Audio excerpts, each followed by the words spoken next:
Hey there, kids! Thanks for joining Avocado House Fables, where we bring stories to life. Are you ready for a story about a young girl who became a princess? Then let's go!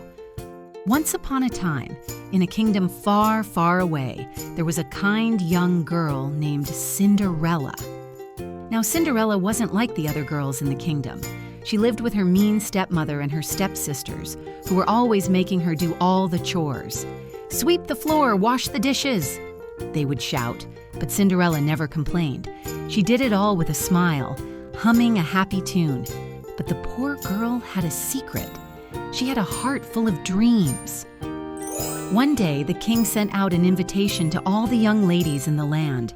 There was going to be a grand ball at the palace, and the prince was looking for someone special. Everyone was excited. But oh no, Cinderella's stepmother said, "You can't go, Cinderella. You'll stay home and clean." But wait, something magical was about to happen. Just when she thought all hope was lost, her fairy godmother appeared, twinkling in a cloud of sparkles. "Don't worry, Cinderella," said the fairy godmother. "I'll make sure you go to the ball." With a wave of her wand, the pumpkin turned into a magnificent carriage, and mice turned into horses. Her rags turned into a beautiful gown, and she was given sparkling glass slippers. But there was one little catch. "You must leave the ball before midnight," warned the fairy godmother, "for at the stroke of 12, the magic will disappear." At the ball, everyone stared in awe, and there, standing in the middle of the grand ballroom, was the prince.